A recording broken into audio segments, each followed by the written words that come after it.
Caros, então, boa noite a todos, 7h35.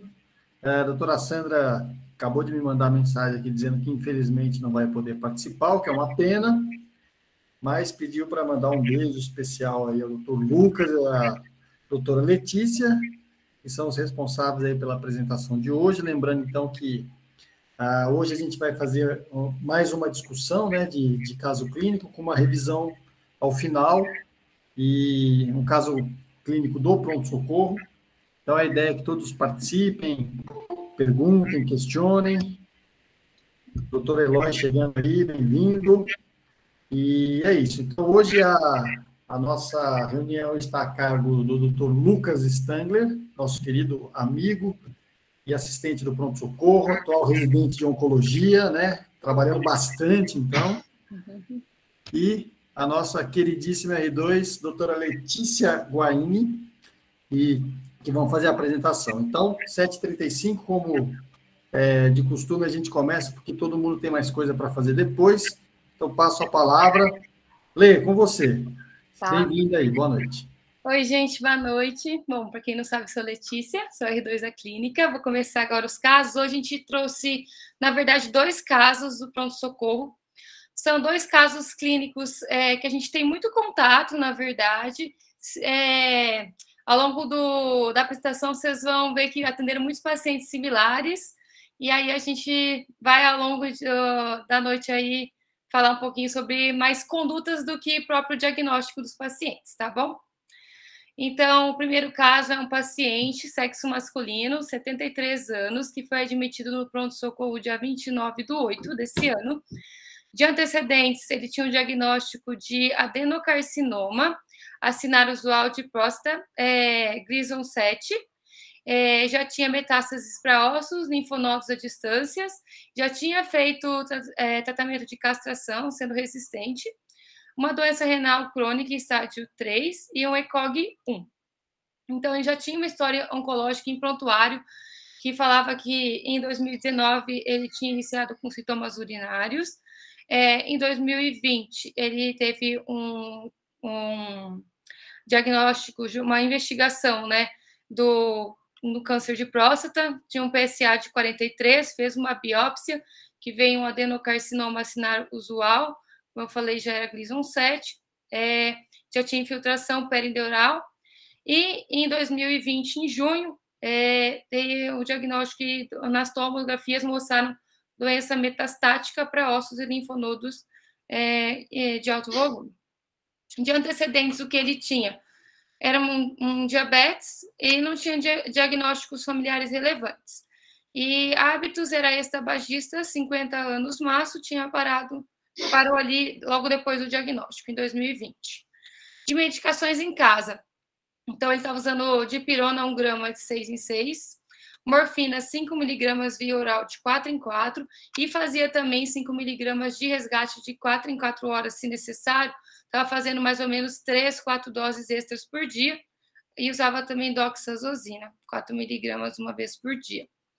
Na admissão do pronto-socorro, o paciente relatava uma dor importante e persistente em região de quadril e lombosacra, que piorava com a atividade física.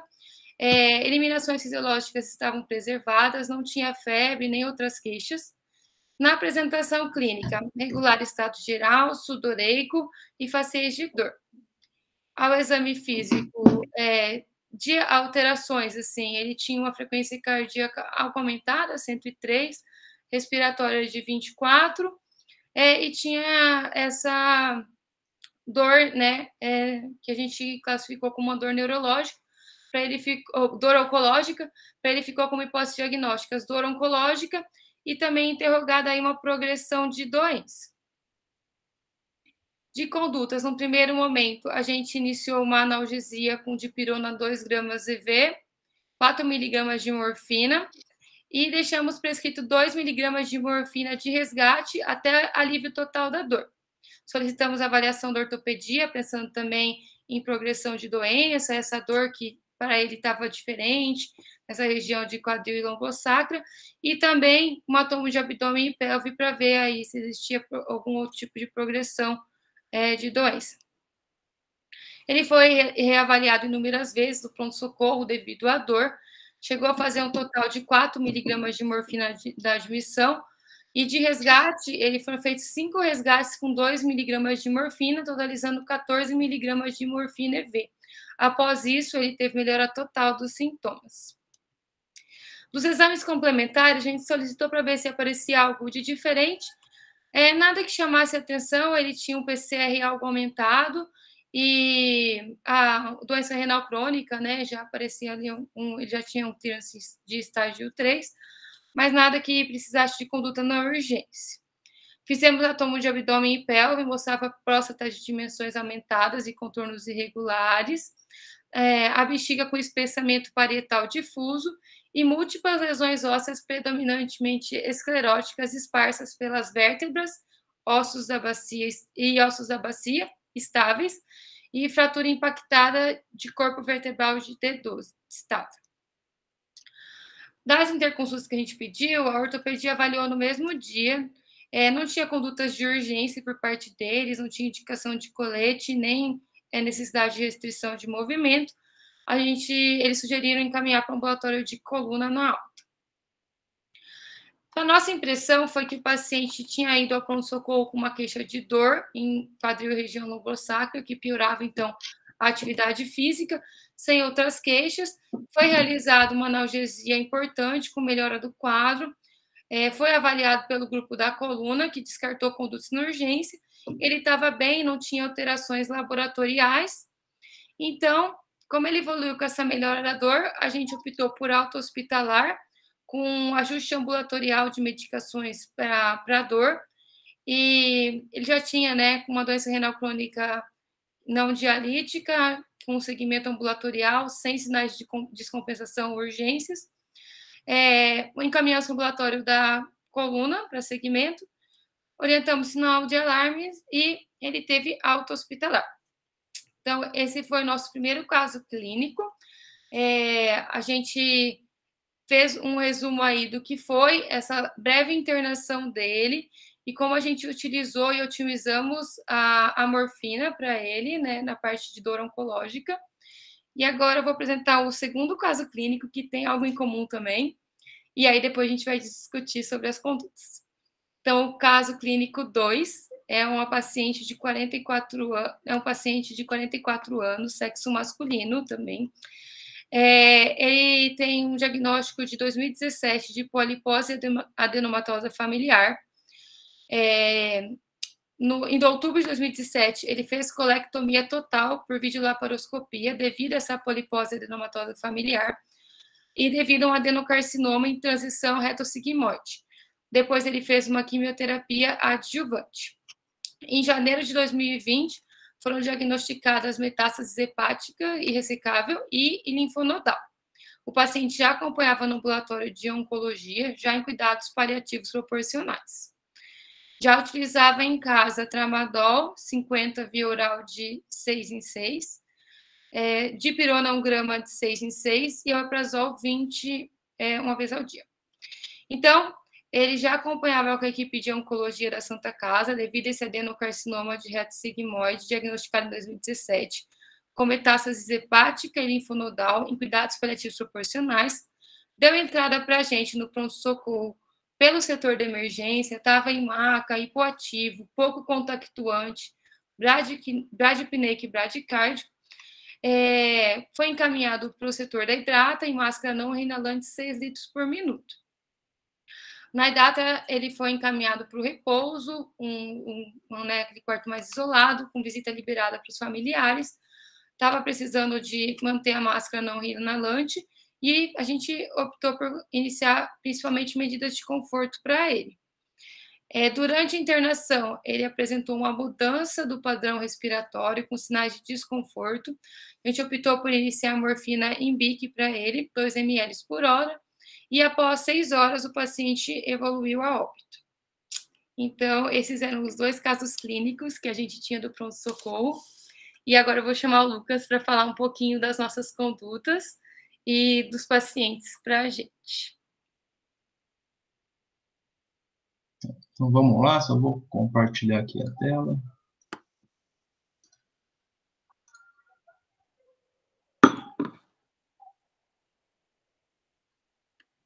Tá todo mundo vendo a apresentação? Sim. Estamos vendo sim, Lucas, manda ver. Então, vamos lá, boa noite. Meu nome é Lucas, eu sou um dos assistentes, né, do pronto-socorro, né, da equipe de final de semana, e também sou residente de oncologia no ICESP, né. Eu e a Letícia, a gente propôs trazer esses dois casos para discussão, principalmente por serem duas situações que a gente tem visto com bastante frequência lá no pronto-socorro, né. A gente percebe que, como a Letícia comentou, o desafio não é tanto a questão diagnóstica, a investigação, mas a conduta e o manejo desses pacientes. Então, assim, a gente trouxe para a discussão justamente pela presença e pela frequência que a gente está vendo isso no pronto-socorro. E isso é algo que tem apresentado na literatura também, né? A gente tem dados americanos, por exemplo, entre 2006 e 2012, que demonstram que de 698 milhões de atendimentos em serviço de emergência nos Estados Unidos em pacientes maiores de 18 anos, aproximadamente 30 milhões eram por queixas oncológicas, né, oncológicas relacionadas. Aproximadamente 4%, né, 4,2%. Mas isso, se a gente olhar caso a caso, isso a gente vê como reflete numa taxa de admissão de 59,7% entre os pacientes com queixas oncológicas relacionadas versus 16,3% aproximadamente das outras queixas, né?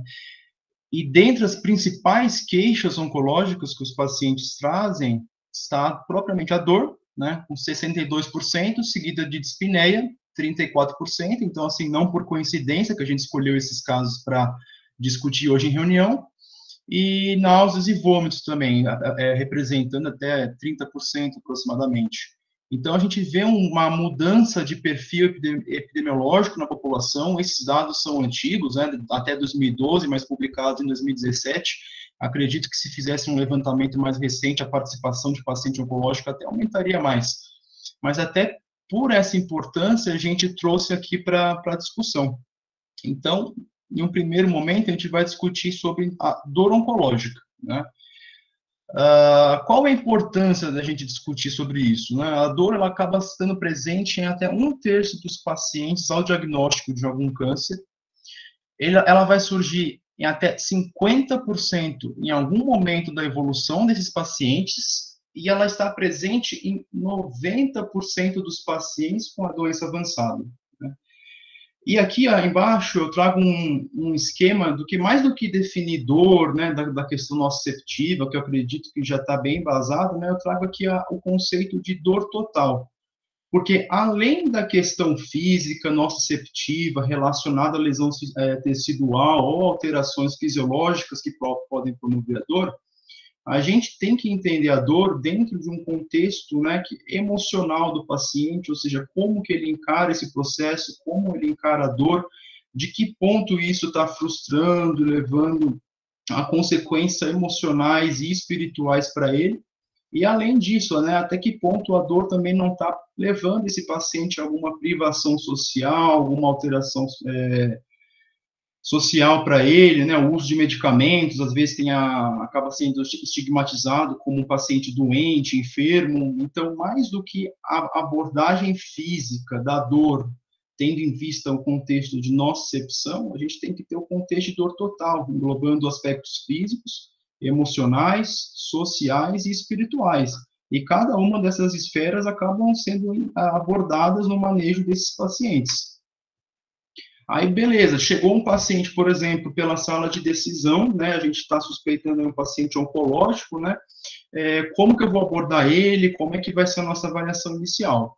Tudo passa inicialmente por uma caracterização adequada da dor, né, tirar uma boa história e caracterizar a dor. A gente vai ver que só com isso a gente consegue caracterizar mais ou menos o tipo da dor e entender qual é o mecanismo, qual que é o processo fisiopatológico que está relacionado com a dor desse paciente, e tendo em vista isso, vai me direcionar a minha conduta, o uso de medicamentos e até mesmo, se necessário, a indicação de procedimentos invasivos ou minimamente invasivos, como bloqueio neural, enfim. Mas muitas vezes chega aquele paciente que ele não é capaz de comunicar, seja para uma doença avançada, um rebaixamento, um paciente que está internado, como é que eu vou, né, como vai ser a minha percepção de que esse paciente está com dor? se ele não fala para mim?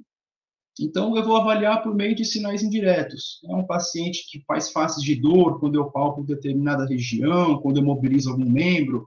É um paciente que está com sinais de ativação adrenérgica, simpática, está com sudorese, taquicardia, PA está elevada, ele faz uma posição antálgica de proteção de alguma região do corpo, e até mesmo informações do acompanhante, né? Porque a gente está vendo ali o paciente pela primeira vez, mas o acompanhante que lida e conhece o paciente vai conseguir te relatar se tem alguma alteração no comportamento do paciente, se ele tem alguma alteração, por exemplo, uma posição antálgica, ele vai te dar muitas informações. Aí, com base nisso, né, a gente consegue, pelo menos no primeiro momento, entender, né, é uma dor nociceptiva, né, sendo que a dor nociceptiva eu posso diferenciar entre uma dor somática, que eu já vou pensar no acometimento, por exemplo, uma metástase óssea, um acometimento de tecidos moles, uma artrose, enfim, ou é aquela dor visceral, né, que já começa a pensar em alguma meta-abdominal, alguma carcinomatose, alguma coisa nesse sentido. Então, assim, já começa a dividir pela característica da dor, o que pode estar acontecendo com esse paciente, né, ou até uma dor neuropática, né, que daí já me chama mais atenção por um acometimento nervoso, né, uma radiculopatia, alguma compressão nervosa, invasão de plexo, né, que isso vai mudar completamente a minha abordagem. Eu posso usar algumas medicações adjuvantes, como anticonvulsivantes, a gente vai ver lá para frente, né? Então, avaliação, história, caracterizador, isso já é fundamental, na verdade, isso é fundamental aí para o paciente que chega no pronto-socorro com queixa de dor, seja ela oncológica ou não, né? Mas aqui o foco é a dor oncológica. Aí, o que a gente tem, né? Por exemplo, né, tem a escada analgésica, né, proposta pela OMS, né, acredito que a maior parte aí conhece, que vai escalonar a dor como se fosse pela gravidade do quadro, né, numa dor leve, uma dor moderada, uma dor severa, uma dor refratária, enfim, e de acordo com a intensidade da dor, ela propõe como seria a minha abordagem. Por exemplo, uma dor leve, eu começaria com analgésicos não opioides, já partindo para uma dor moderada, eu posso já considerar opioides fracos, num terceiro degrau, uma dor mais grave, opioides fortes, né, e num quarto degrau já começa a pensar em técnicas anestésicas e neurocirúrgicas.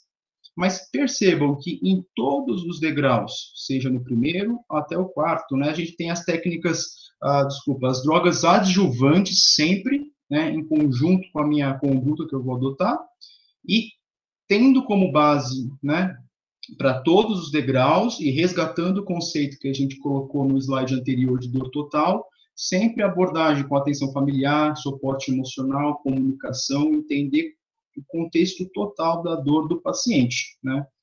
Essa escada, ela é proposta, né, desde 1986, mas tem estudos mais recentes demonstrando que, principalmente para o paciente oncológico, né, com dor moderada, os opioides fracos, eles não são de grande benefício, né? Eles acabam agregando muito efeito colateral, sem grande benefício em controle de dor e retardando o controle adequado da dor. Então, tem visto, assim, os estudos mais a longo prazo, que no paciente com dor oncológica, no paciente oncológico, é preferível a gente começar, por exemplo, numa dor moderada, um opioide forte com doses reduzidas, do que um opioide fraco com doses já mais aumentadas, né, pensando geralmente, justamente nisso, né, de eu ter um melhor controle com menor toxicidade. Então, pensando no paciente com dor oncológica, é como se esse segundo degrau não existisse, né? Então, a nossa arma, então, nossa primeira linha de analgesia no paciente que chegou com dor oncológica, né, vão ser os opioides fortes, né? E o pilar que eu quero discutir aqui, tem muitas opções de opioides fortes, mas eu acredito que o fundamental é a gente entender o básico aqui, entender que o pilar do tratamento vai ser mesmo a morfina, né? Pode ser utilizado em todos os tipos de dor, e o manejo dessa droga, ela tem que ser bem entendido para a gente não ter medo de usar, né? Não ter medo, não ter nenhum estímulo de usar morfina, né? E sempre que a gente começa alguma medicação, a gente tem que ter conhecimento dos principais efeitos colaterais que podem ser relacionados ao seu uso, justamente para a gente saber manejar, saber o que esperar com a droga que você está prescrevendo. Então, por exemplo, com os opioides fortes, né, tem a questão da sonolência, náusea, vômito, prurido, boca seca, tontura, enfim. Só que esses sintomas, eles tendem, com o tempo de uso, a irem melhorando, o paciente experimentando menos essas queixas, com exceção da constipação. A constipação é uma queixa que vai acompanhar o paciente ao longo da evolução dele. Então, é de bom tom, assim, não obrigatório, mas é adequado você colocar na prescrição do paciente que você está colocando opioide, às vezes, principalmente quando está começando o opioide, né, um antiemético, ficar atento à constipação para a prescrição de medidas laxativas, né, entender e manejar esses efeitos colaterais que podem aparecer. E como eu falei, entender o uso, saber manejar para não ter medo.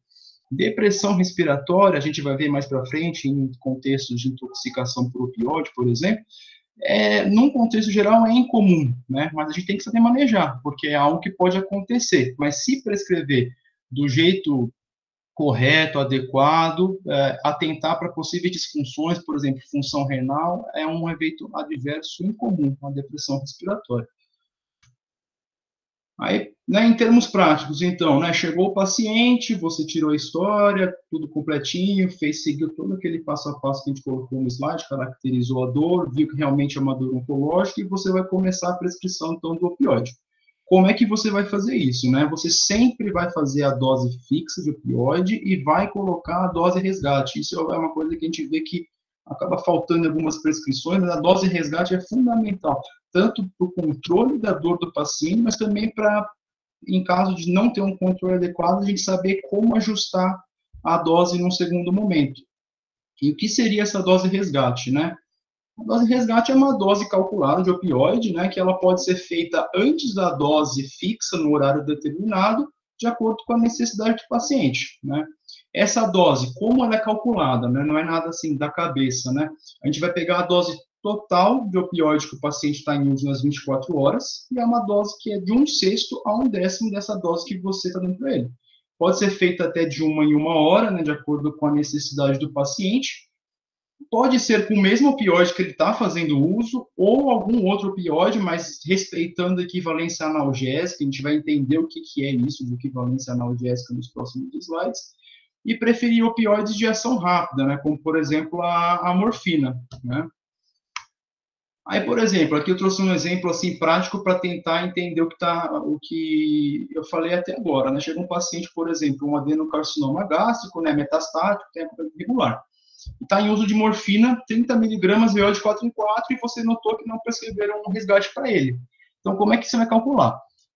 Se ele está fazendo uso de 30 miligramas de morfina de 4 em 4 horas, então ele está fazendo morfina de 30 miligramas 6 vezes ao dia. Então, ele está fazendo 180 miligramas às 24 horas. Calculando 1/6 da dose, dá 30. 1/10 da dose, dá 18. Então, você pode fazer a dose de resgate respeitando esse intervalo. Como a apresentação da morfina é de comprimido, uma das apresentações é de comprimido com 30 miligramas, facilita, então, uma dose de resgate de 30 miligramas. Aí, o que eu falei, né, de equivalência analgésica, né, a gente tem diversas opções de opioides, né, para fazer para o paciente, né, desde a morfina via oral, que a gente considera aqui na tabela, se vocês repararem, como a nossa referência, né, a potência a gente colocou como 1, então todos os outros opioides vão ser relacionados à morfina via oral, né.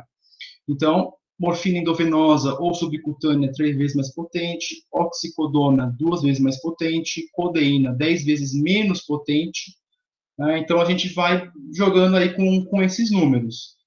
Metadona, né, eu coloquei na tabela, é algo assim mais difícil, mais complexo, mas acabei vendo recentemente lá na Hidrata um caso que a gente teve que fazer ajuste com metadona, então inclusive é bom saber. A metadona, ela não tem uma relação assim tão linear com a morfina, né? É uma relação meio que dose dependente, a metadona tem um tempo de vida prolongado, meio errático, então a conversão, a equivalência analgésica da metadona, ela acaba sendo feita em base, por exemplo, nesse nomograma, né, que a gente vê essa curva aqui que relaciona a dose diária de metadona com a dose diária de morfina. Aí, por exemplo, um paciente que faz metadona 10 miligramas de 8 em 8, ele faz 30 miligramas ao dia. Então, você colocando aqui na curva, dá uma equivalência analgésica de 300 miligramas de morfina a dia. Então, ter esse gráfico em mãos, né, depois a gente até vai ter aula salva, vai disponibilizar slide para ter isso em mãos. Aí agora eu trouxe um outro exemplo, né, que mexe com essa questão de equivalência analgésica dos opioides, né, uma paciente com câncer de mama, metastático para ossos, né, faz uso regular de oxicodona, 10 miligramas VO de 12 em 12. Então, né, como seria o cálculo da dose de resgate para ela? A dose diária de opioide, 10 miligramas 12 em 12, 20 miligramas dia. Lembrar que a oxicodona, ela é 2 vezes mais potente que a morfina. Então, se eu quiser fazer uma dose equivalente de morfina, tem que ser o dobro. Então, 40 miligramas de morfina. Respeitando o resgate de 1/6 a 1/10, eu posso fazer um resgate em intervalo de 4 a 6,6. Como eu tenho comprimidos de morfina de 10 miligramas, facilita, então, fazer uma dose de resgate de 5 miligramas para essa paciente. Né? Aí, uma outra questão muito importante que a gente precisa saber quando a gente está manejando os pacientes, né, com dor oncológica, né? Justamente a rotação de opioides. Muitas vezes a gente se vê em algumas situações em que é preciso mudar o opioide que o paciente está fazendo uso, né? Ou seja, a rotação de opioides é justamente isso, a troca de um opioide por outro, né? Objetivando ou uma maior resposta, ou o paciente estava apresentando muitos efeitos adversos com o opioide anterior, né? Então, quais são as indicações de eu fazer essa rotação de opioides? Por exemplo, surgimento de efeitos adversos indesejáveis com o opioide, paciente que desenvolve tolerância, lembrar que os opioides eles agem nos receptores Mi, Kappa, Delta, e os estudos demonstram que a tolerância ela não é completa entre os diferentes tipos de opioides. Então, se eu tenho tolerância para um opioide, eu posso não ter para outro. E do mesmo modo que se eu tenho efeitos adversos intoleráveis, como o paciente refere prurido intenso, muita constipação, muita náusea com o opioide, eu também posso fazer esse jogo e mudar o opioide, porque o perfil de efeitos adversos pode alterar entre um opioide e outro, né? Mudança da via de administração, às vezes o paciente tem alguma intolerância gástrica, ou até mesmo um paciente internado que estava fazendo uso da via oral, está com rebaixamento, a via oral não é mais uma possibilidade, eu posso pensar na via endovenosa. Se é um paciente ambulatorial que não quer mais receber comprimido, a gente pode oferecer, por exemplo, aqueles PETs de fentanil com absorção transdérmica contínua, né? Mudança de status clínico, né, muito em relação àquilo que eu comentei, o paciente rebaixado não tem mais a via oral como opção, eu posso ter que mudar a via. E disfunções orgânicas, né, lembrar que, por exemplo, a morfina, a gente tem que ter muito cuidado em paciente com lesão renal, né? Então, talvez seja interessante mudar o opioide, talvez mudar para metadona, algum outro opioide que não tenha esse entrave. Custo e aderência. Vocês viram ali atrás a morfina, o tempo de meia-vida e a posologia que a gente usa de 4 em 4 horas, né? Talvez não seja algo que o paciente vai gostar muito, ficar lembrando de tomar medicação em 4 em 4 horas. Se ele esquece a dose, ele tem dor, é difícil de administrar, e geralmente não é um paciente que está tomando só morfina, geralmente tem todo um pacote aí junto. Então, às vezes, o paciente prefere que você considere com ele trocar por um adesivo de fentanil, por exemplo, se possível, né, que ele troca a cada 72 horas e não tem essa inconveniência da posologia. Aí, como fazer nessa rotação de opioide? Primeiro passo, né, calcular a dose total que o paciente está fazendo nas 24 horas, incluindo as doses de resgate, converter para a equivalência da morfina, que a gente viu na tabela que a morfina é o nosso padrão aí de referência, né, é o 1 da tabela. Você vai converter para o opioide que você quer fazer, né, para o opioide desejado, vai fazer redução de dose, eu vou mostrar no próximo slide como isso funciona e por quê.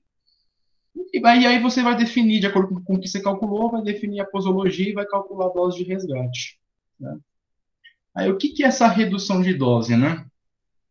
Por exemplo, um paciente que está usando morfina, eu quero mudar para outro opioide, seja ele qual for, por exemplo, oxicodona. A gente tem que lembrar que os opioides, eles podem estar ainda com uma ação residual em receptores Mi, né? Então, assim, se eu estou usando morfina, eu vou mudar para oxicodona, isso não quer dizer que a morfina não está mais agindo, ela pode estar agindo, né?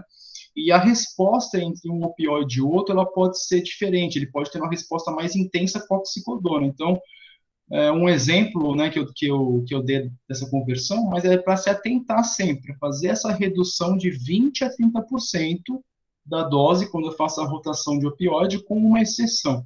Quando eu faço da morfina para metadona, a redução é maior, né? Por exemplo, uma redução aí de 50% a 75% de dose, justamente por aquele gráfico que eu mostrei da relação da morfina à metadona, que não é uma relação tão exata, depende de dose, a metadona tem um tempo de meia-vida mais prolongado.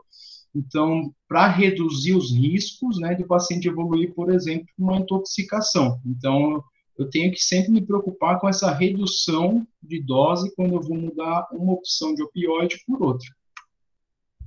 Aí eu trouxe um exemplo, mais um exemplo de como seria isso, né? Um paciente que usa oxicodona 20 mg de 12 em 12 para transformar para morfina endovenosa, por exemplo. O paciente internou e você preferiu fazer morfina endovenosa, por exemplo. Calculando, né, dá uma dose total de oxicodona de 40 mg, né?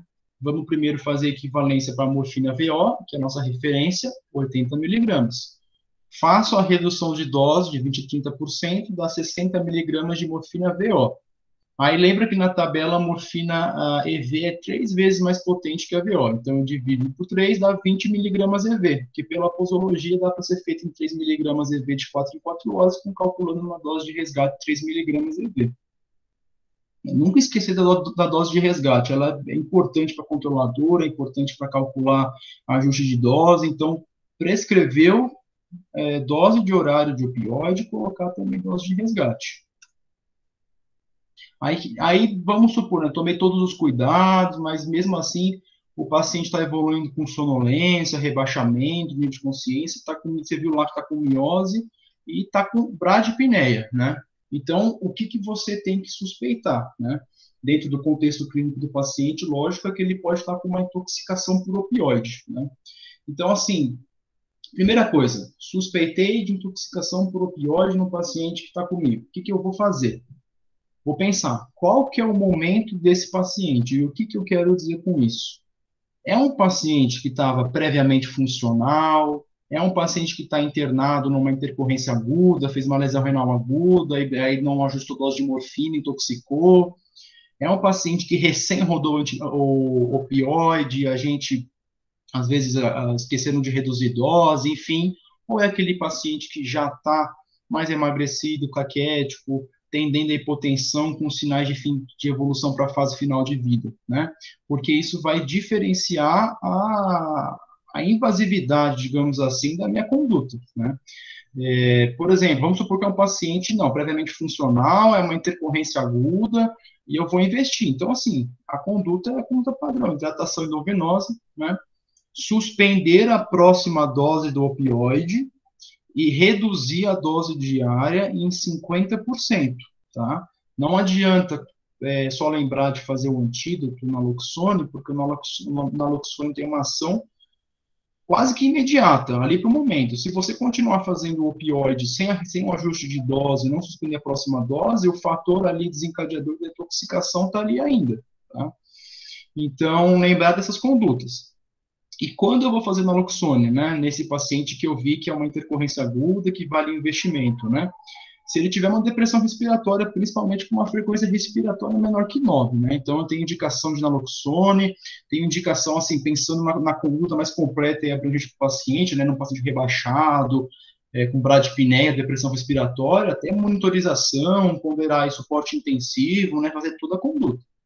Agora, o outro cenário, né? Aquele paciente que eu acredito que está em fase final de vida, paciente em fase final de vida tende a uma hipoperfusão, hipotensão, tende a lesão renal, a evoluir com lesão renal, é um paciente que eu acho que essa invasividade toda, levar para UTI, medidas intensivas, não é o caso, né?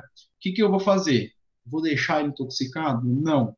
É demonstrado que deixar o paciente com intoxicação por opioide abrevia o tempo de sobrevida dele, né? Ou seja, aumenta a mortalidade. E não é isso que eu quero num paciente que eu estou em cuidados, né, paliativos. A gente não quer abreviar nada, a gente quer fazer conforto para o paciente. Então, o que a gente vai fazer? As outras medidas que são menos invasivas, vai hidratar o paciente, se couber, vai ajustar a dose dos opioides, conforme está descrito no slide, né?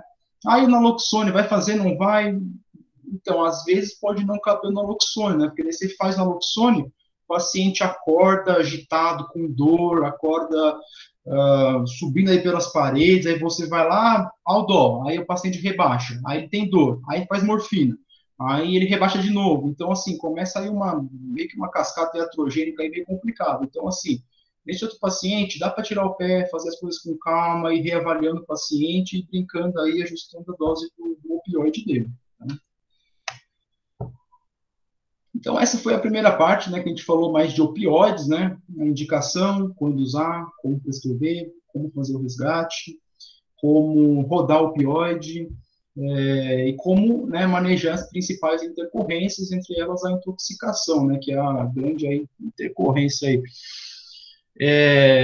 Trago essa tabela mais ilustrativa mesmo, né, outras opções de analgésicos comuns podem ser feitas, né, de pirona, paracetamol, anti-inflamatórios, enfim, não é que podem, elas devem ser feitas, né? Não é porque o paciente está usando opioide que ele não vai usar outras opções de analgésicos, a gente tem que atuar em todos os níveis aí para manejo da dor do paciente.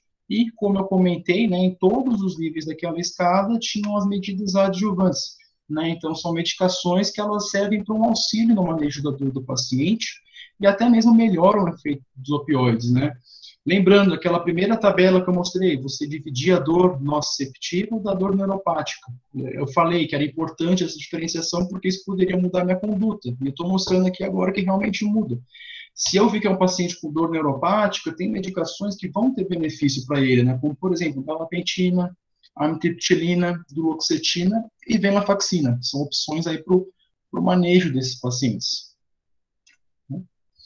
Então, resgatando o caso que a Letícia apresentou, né, o paciente, então, 73 anos, adenocarcinoma de próstata metastático, osso, linfonodo, alto volume de doença, ele estava fazendo uso de morfina, né, 5 miligramas de 4 em 4, e estava com a dor, não estava adequadamente controlada, né, vocês conseguem ver que 3 a 4 doses de resgate por dia é bastante coisa.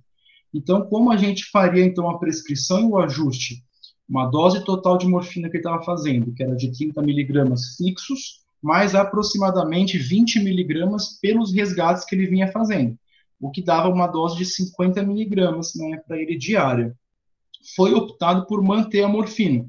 Então, a gente vai ajustar a posologia para 4 em 4, dá 8,3 miligramas, não tem como prescrever isso ambulatorialmente, aproximadamente, então, daria 10 miligramas VO de 4 em 4, com uma dose de resgate de 10 miligramas VO. Então, assim ficaria a prescrição desse paciente para alta, pensando exclusivamente no controle da dor, né? As outras medidas adjuvantes também super indicadas, né? Lembrar que o paciente tinha um componente neuropático importante de dor, né?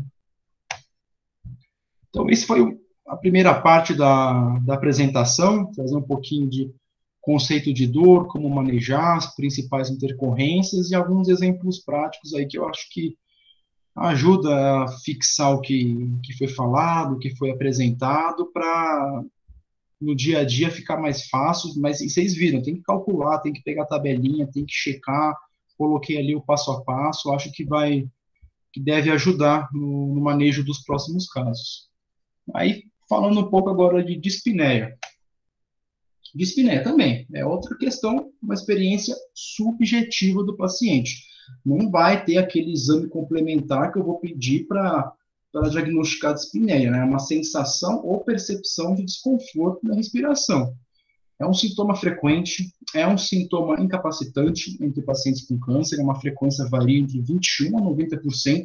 Essa variância realmente é grande, mas isso entra muito em relação ao estágio da doença que o paciente se encontra, né? Porque a dispneia acaba entrando como um indicador prognóstico. Né? Os pacientes com doença mais avançada, geralmente eles têm um alto volume de doenças, desnutrição, caquexia, outras comorbidades, disfunções orgânicas, e a dispneia acaba entrando nesse bolo. Então, assim, acaba entrando como um indicador de prognóstico do paciente em fase final de vida, que deve ser levado em consideração.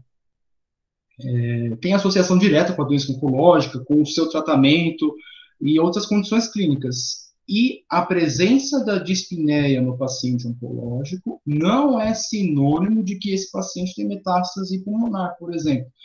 24 pacientes não têm uma patologia cardiopulmonar conhecida, seja ela oncológica ou não oncológica. Então, a dispneia ela acaba sendo algo multifatorial, como a gente vai ver. Eu trago esse artigo de revisão que foi feito para demonstrar a importância desse tema, né? A importância da gente entender e manejar bem a dispneia nos pacientes. Foi visto, por exemplo, em instituições hospice, né, que quase 80% dos pacientes, né, com um tempo de sobrevida menor de um dia, ou seja, em fase final de vida de fato, queixavam-se de dispneia. Né, e esse número muda para aproximadamente 50% em serviços terciários, como, por exemplo, a Santa Casa. Então, é algo que a gente tem que saber manejar, tem que saber identificar para tomar a conduta correta e entender, a gente vai ver lá na frente que não é só, por exemplo, aumentar o O2, não é só isso que a gente faz para esses pacientes. Aí, bem rápido, sobre a fisiopatologia, né, da dispneia. É multifatorial, a gente vai ver no próximo slide. Tem relação com aumento de esforço respiratório, com uma alteração estrutural, seja uma doença pulmonar obstrutiva, restritiva, derrame pleural, desequilíbrio da musculatura respiratória, um enfraquecimento, uma fraqueza neuromuscular, uma caquexia oncológica, ou até mesmo um aumento de necessidade ventilatória. Um paciente está hipercatabólico, um paciente que está com hipertermia, infectado, tem anemia. Então, assim, é multifatorial. Acho que nesse próximo esquema vai ficar mais claro, né?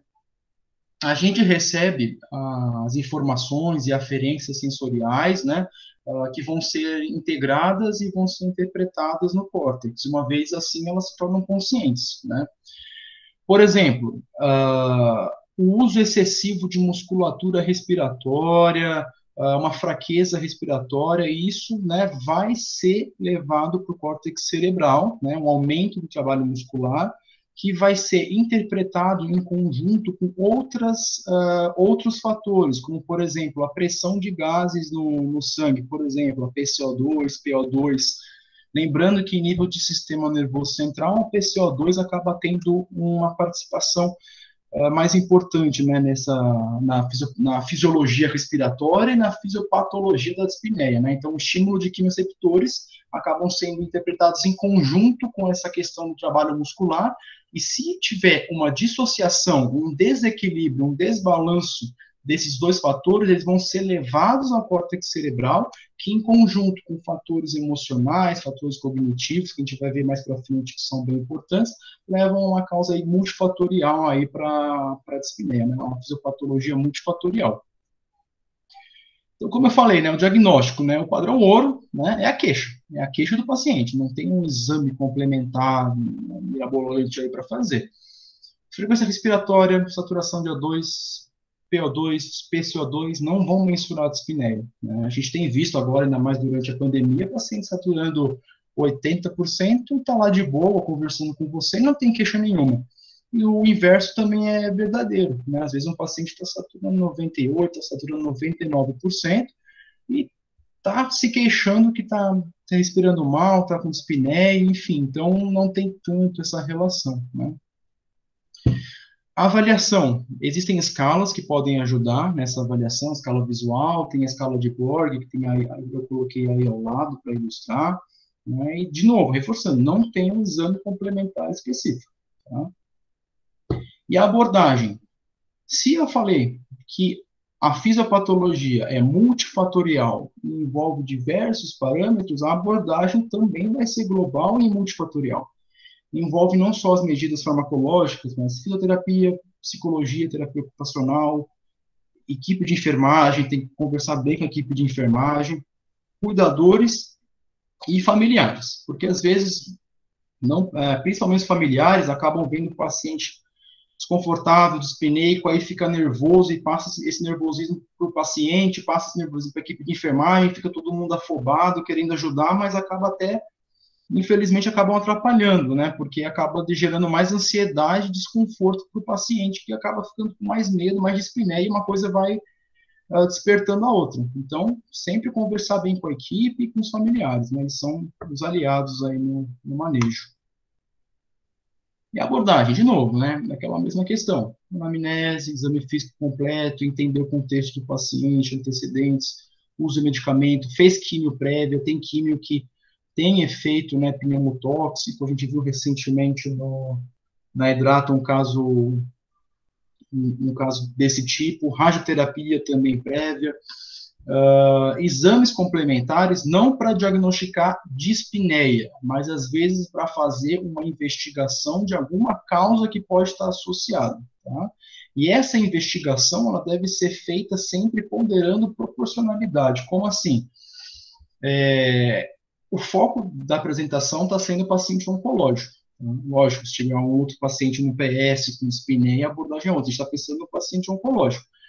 A gente vai pensar, é proporcional para esse paciente, eu, por exemplo, fazer uma tomo, fazer um exame contrastado, pensar em TEP, não é? O que eu posso fazer? Ou isso, às vezes, é um sinal de uma doença avançada, evoluindo para uma fase final de vida. Então, assim, dentro do paciente oncológico com dispneia, eu tenho que dividir esses dois cenários, né? O paciente que vale o investimento, aquele paciente que vale a priorização de medidas de conforto, entender com qual é o perfil de paciente que eu estou lidando. Por quê? Dentro das causas, aqui eu coloquei só uma tabela também ilustrativa, dentro das causas que eu posso abordar de dispneia, tem causas relacionadas ao câncer diretamente, né, como derrame pleural, atelectasia, pneumonia, caquexia, anemia, causas relacionadas ao tratamento oncológico em si, seja uma cirurgia, um paciente que fez uma pneumectomia, uma radiação, quimioterapia que tem uma pneumotoxicidade, ou, né, também lembrar que o paciente oncológico também tem outras doenças, ele também pode ter asma, pode ter IC, pode ter arritmia, obesidade, pode ter aspirado, enfim, né, então, se eu considerar que é proporcional para esse paciente, né, a abordagem do paciente vai passar pela abordagem da causa que está gerando a dispneia. Tá? E isso tudo é respaldado, eu trouxe aqui o guideline da Associação Americana de Oncologia, né, a avaliação da dispneia, né, uma avaliação sistemática, né, caracterização adequada da queixa, principalmente em parâmetros observacionais, né, com a história e tudo mais, tratamento das causas subjacentes, como a gente comentou no slide anterior, de acordo com o desejo do paciente, prognóstico, o estado geral dele, e em pacientes com câncer avançado, sempre que possível, um acompanhamento conjunto com a equipe de cuidados paliativos.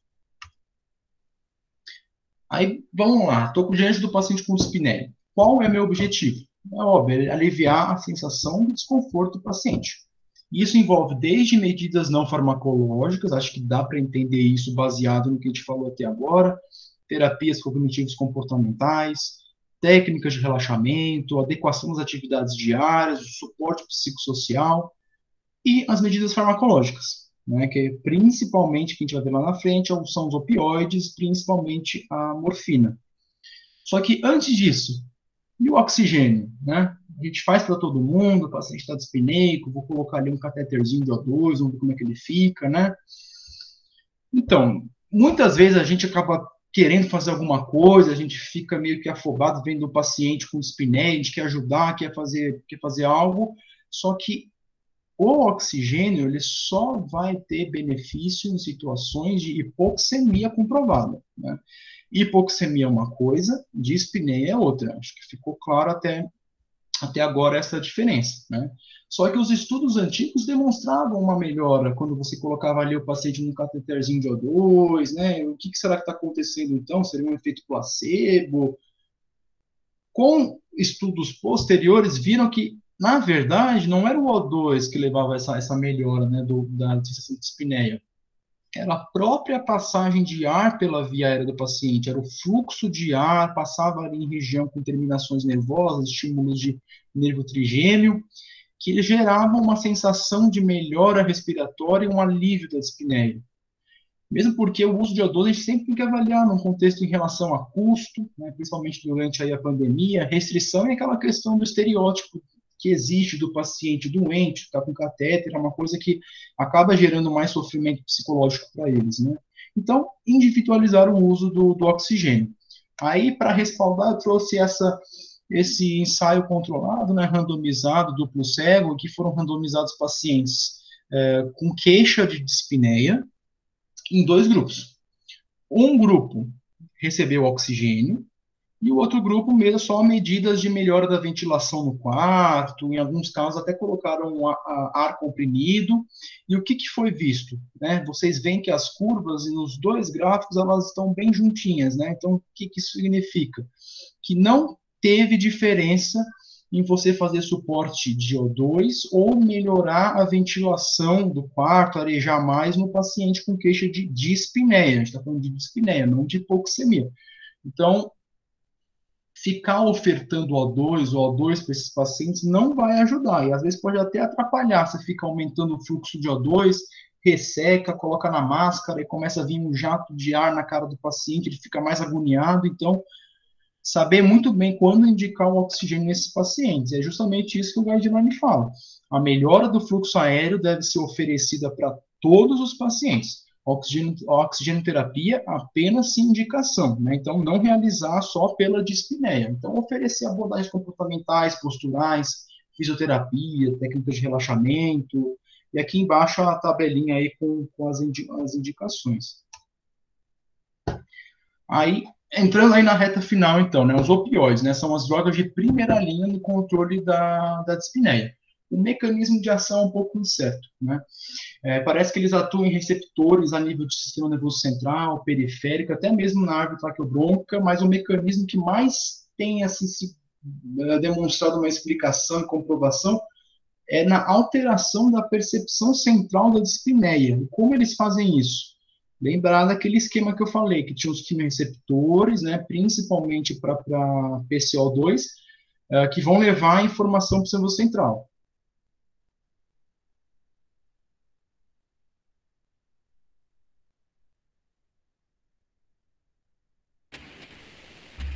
Lucas.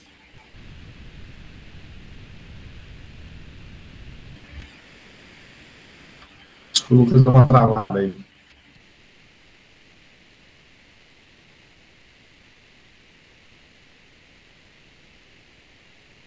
Lucas, me ouve? Acho que ele está pensando um pouquinho. Eu vou dar uma mensagem aqui para ele.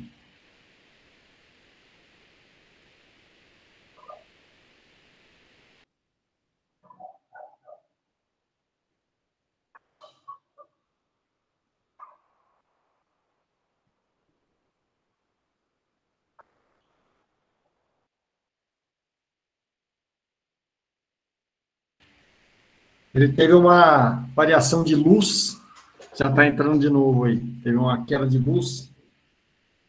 Não basta ser residente de oncologia, não basta estar trabalhando nesse horário da noite, tem que ter aí uma queda de luz. Faz parte do show. Ele já está entrando novamente.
Doutora Natália, bem-vinda. Estamos esperando o nosso palestrante, que teve uma pequena queda. Ele deve entrar a qualquer momento aí.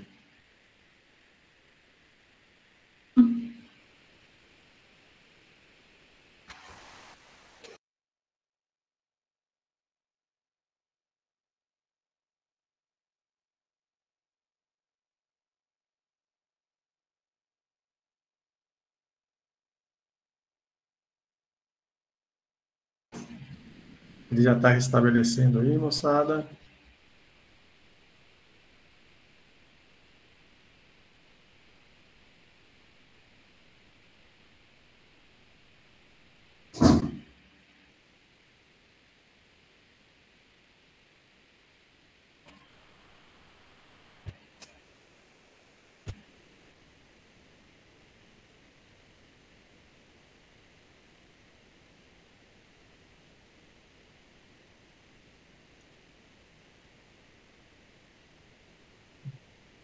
Todo mundo me ouvindo aí? Lucas, estamos te ouvindo sim, rapaz. Cortaram aí, né? Estava muito longo aí. A crise energética do país está dando sinais já na reunião. Deixa eu compartilhar aqui. Desculpa, gente.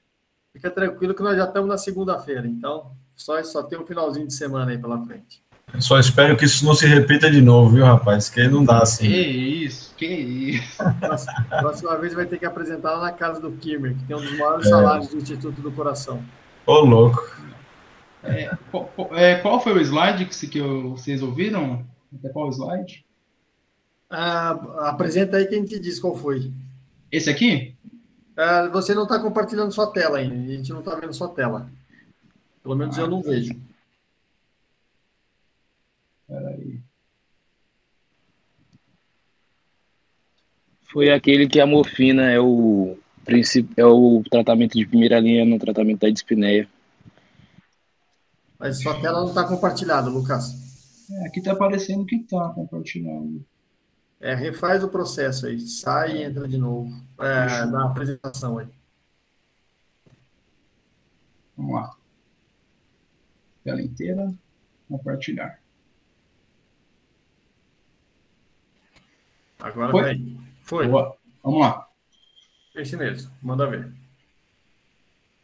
Então, como eu estava falando, então, né, os opioides acabam sendo a droga de primeira linha no controle da dispneia, né, e o mecanismo de ação é incerto, né? Enfim. A bucha está solta aqui. Então, o mecanismo de ação, né, acaba sendo algo que não é muito bem explicado, né, no manejo de pacientes com dispneia. Tem receptores a nível de estímulo central, periférico e árvore traqueobrônquica, né, como a gente viu no último slide, mas o principal mecanismo que tem sido relacionado é justamente a relação da alteração da percepção central da dispneia, né? E como que eles fazem isso? Lembrar que a gente tem aqueles quimioreceptores, principalmente a nível de sistema nervoso central, que eles vão ter uma sensibilidade para PCO2, né? Então, os opioides vão reduzir a sensibilidade do centro respiratório a PCO2, e isso vai diminuir a percepção central da dispneia. Os opioides, nas doses preconizadas nos guidelines, são seguros e efetivos, né? E os efeitos colaterais são manejáveis, como a gente viu, muito semelhantes na parte de dor oncológica. E como que é esse manejo? Estou diante de um paciente com dispneia. Eu vou ver se esse paciente, primeiro, ele é virgem de opioide ou ele já é usuário de opioide. E se é uma dispneia leve, moderada ou grave.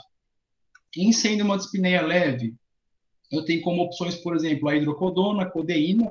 A codeína, 30 mg de 4 em 4, né, acaba sendo algo bem interessante pelo efeito antitussígeno que tem também, manejo da dispneia, então acaba ajudando, se né, eu quiser esse efeito antitussígeno, mas de um modo geral, a dispneia moderada grave tem a morfina, dose inicial 5 mg de 4 em 4, né, a oxicodona, ela é comentada nos guidelines, nos estudos, mas acaba não sendo tão utilizada, a morfina acaba sendo a nossa principal escolha.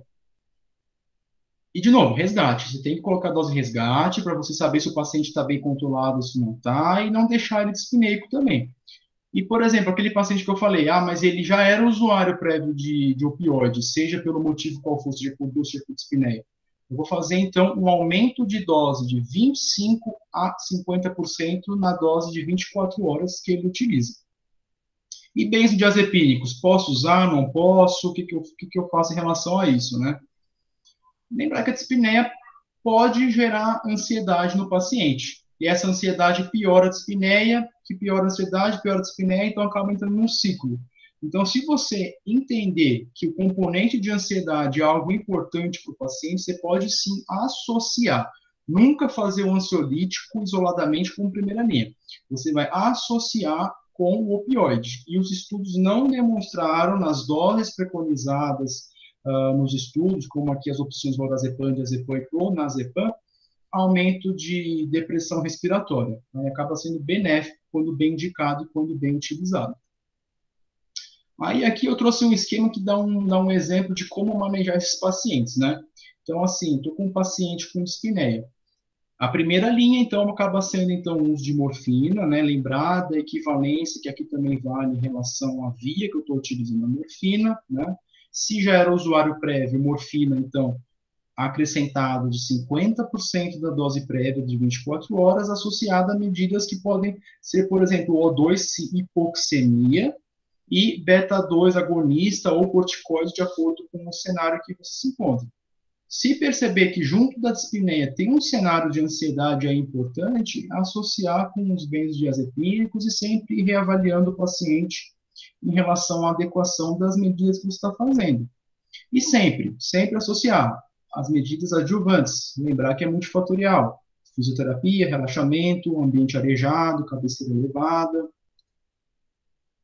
Então, né, para resumir a questão da indicação dos guidelines, primeira linha, opioides sistêmicos. Benzodiazepínicos, quando o padrão de ansiedade, sem controle com opioides. Corticoide, pode ter indicação, né, não é algo controverso, mas se é uma doença pulmonar ou algum componente inflamatório, uma linfangite carcinomatosa, enfim, pode ter benefício sim. Broncodilatadores, quando indicados, e na refratariedade das medidas, considerar sedação paliativa. O que é diferente, né? Refratariedade de terminalidade. Terminalidade é aquele paciente que está evoluindo para a fase final de vida, que eu tô vendo que a sobrevida dele é de próximos a horas a dias, é um paciente em terminalidade. É um paciente que eu vou avaliar, vou ver que tem alteração de padrão respiratório, inspirações profundas, período de apneia, começa a fazer aquele padrão de sororoca, pelo relaxamento de musculatura orofaríngea com secreção acumulada. Não é para ficar aspirando o paciente com sororoca, só vai piorar, só vai trazer mais incômodo. Eu acho que, nesse contexto de terminalidade, acaba sendo mais fundamental ainda acolher e educar familiar, trazer eles para perto, ter eles como aliados, tranquilizar a equipe de enfermagem, explicar para todo mundo o que está acontecendo. Por quê? Pode entrar num contexto, numa situação, por exemplo, de você ter que indicar uma bomba de morfina. Né? Eu não citei até agora a bomba de morfina, porque, de fato, na literatura, não tem grandes estudos e grandes indicações da bomba de morfina, assim, qual é o momento de usar a bomba de morfina. Ela acaba sendo utilizada naquele paciente que está com dose de morfina alta, com resgate toda hora, dispineico, então você acaba introduzindo a bomba de morfina como uma medida para manter nível sérico de opioide, manter nível sérico de morfina, sem a necessidade de ficar fazendo esse resgate toda hora, para melhorar essa questão, né? Infelizmente, eu nem consegui fazer slide, porque, de fato, na literatura não tem nada que te respalde, assim, bem para indicação do início da bomba de morfina. Eu até conversei com a equipe lá de cuidados paliativos, onde eu faço residência, e eles falam que é isso mesmo, né? É uma coisa assim, meio que da relação com o paciente, com a equipe de enfermagem, que você vai indicar a bomba de morfina. E aí, sim, na refratariedade, ou seja, estou fazendo tudo, está refratário, o paciente está dispineico, está difícil, está refratário às medidas, aí eu considero sedação paliativa, que é diferente da bomba de morfina. E por que eu falei que é importante ter os familiares por perto? Para não ficar aquela questão de que a equipe está fazendo eutanásia, explicar tudo direitinho, que não tem ninguém abreviando nenhum processo. A gente só está lá para trazer conforto e tranquilidade para o paciente e para os familiares. Então, resumindo aí, então, dispneia, né, um sintoma subjetivo e prevalente em pacientes oncológicos, com causas multifatoriais, o que implica também numa abordagem multifatorial global do paciente, sempre ter aquela luzinha aí da proporcionalidade da investigação e atuação na causa base, né, do que está passando com o paciente. Terapia farmacológica, a base é o opioide, e sempre avaliar as terapias adjuvantes de acordo com o caso. É isso que eu tinha para falar. Valeu, gente. Desculpa aí pela queda aí de energia. Excelente, Lucas. Parabéns, Lucas e Letícia. Acho que no nosso pronto-socorro tem um perfil de pacientes oncológicos, geralmente com doença bastante avançada. A gente conseguir tratar adequadamente a dor e a dispneia deles, a gente já faz muita coisa, né? Eu queria abrir aí para pergunta dos colegas. Boa noite, gente. Letícia, parabéns aí pela apresentação. Acho que parabéns pelo caso que vocês escolheram, fazendo um pouco de autocrítica, né? Até as nossas discussões que a gente tem no dia a dia. A gente acaba focando muito no paciente crítico, paciente muito grave, a gente acaba discutindo muito droga vasoativa, sedação, intubação, e tem muitos conteúdos muito importantes que a gente acaba deixando um pouco de lado. Então é muito legal vocês trazerem esse tipo de discussão para cá, né? Tipo, Lucas, sensacional sua didática, sensacional as referências que você trouxe. Muito orgulho de ter uma aula assim no nosso grupo, tá? Uma dúvida, e aí outra autocrítica, né? A gente acaba deixando um pouco de lado no nosso dia a dia a via de hipodermóclise, né? A gente tem muito paciente com mal de acesso, pós-quimioterapia, ou falha de acesso, ou que acaba sacando muito acesso periférico. Na sua experiência, tem algum outro cuidado específico, ou tem alguma mudança de posologia ou qualquer coisa em relação aos opioides e a via de hipodermóclise? Então, a hipodermóclise acaba sendo uma via assim, muito boa para o manejo desses pacientes, Rafa. Inclusive, se a gente olhar naquela tabelinha, né, da equipotência, ela é semelhante à endovenosa, né? Então, acaba sendo uma via muito bem indicada, dá para fazer bomba de morfina por hipodermóclise, e tem uma questão aí também bem interessante. O paciente, quando ele usa a morfina endovenosa, né, até pelas características da farmacocinética, farmacodinâmica da morfina, a endovenosa, ela trabalha em picos, né, ela faz o pico e já logo cai, faz o pico e logo cai. Então, o manejo acaba sendo um pouquinho diferente, o paciente, a gente observa lá no CESP que ele acaba recorrendo mais aos resgates, né? Enquanto que a via da hipodermóclise, ela faz um platô depois da administração. Então, sempre que possível, é até preferível nesses pacientes o manejo pela hipodermóclise, não só pelo conforto, mas pelas características aí farmacocinéticas.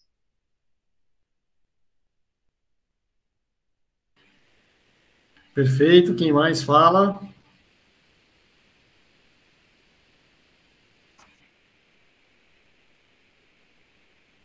Enquanto o pessoal vai pensando se vai perguntar alguma coisa, eu queria perguntar algumas coisinhas. Eu aprendi lá no passado, Lucas, que em relação à dispneia, a morfina é muito melhor que o fentanil para a dispneia. Queria ouvir o seu comentário em relação a isso.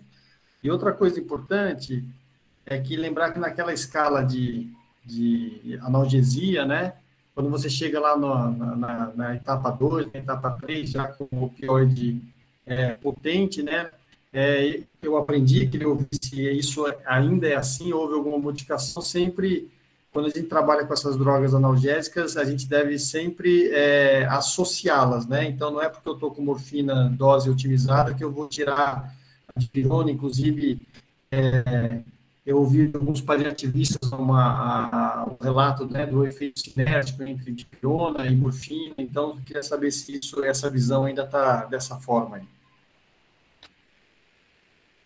Até compartilhei aqui de novo.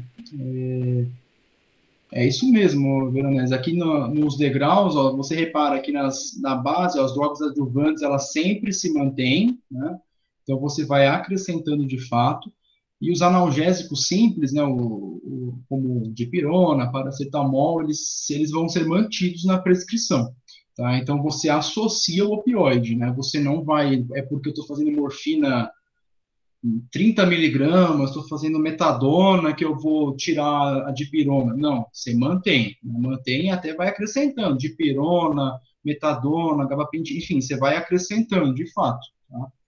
E a outra pergunta em relação ao fentanil. Fentanil e morfina em relação à dispneia. Eu admito que eu nunca vi manejo com fentanil aqui, né? Eu sempre vejo com morfina, eu já vi com oxicodona, mas com fentanil a gente acaba não fazendo, e o guideline que eu trouxe, né, o da ASCO, né, que é da Associação Americana, nem comenta do uso de fentanil para avaliação de dispneia. Perfeito. Então, provavelmente, aquela ideia que eu aprendi aí no passado de que o manejo é com a morfina e não com o fentanil, apesar do fentanil, do ponto de vista analgésico, ser muito mais potente, né? Eu acho que esse conceito permanece ainda. Perfeito. Obrigado. Quem mais, pessoal? Bom, ninguém tendo mais nenhuma questão aí, queria primeiro agradecer aos nossos palestrantes, dizer que eu já mandei aí os certificados para vocês dois, e lembrar que semana que vem teremos a apresentação do Dr. Kimmer, então estão todos convidados aí, boa noite a todos aí, pessoal. Eu só queria uma fala aí, queria de novo pedir desculpa aí pela queda de energia aí que acontece. E queria agradecer muito mesmo aí pelo espaço, pela oportunidade, pelo convite. Para mim é algo muito grande aí falar nessa reunião com antigos aí chefes aí de internato e de residência. Vocês não gostam do que eu falo, mas vocês são meus eternos chefes aí, com certeza. Não, a gente foi seu chefe, agora nós somos amigos de trabalho. Grande abraço, valeu, boa noite a todos. Valeu, boa noite, Beijo, tchau, tchau.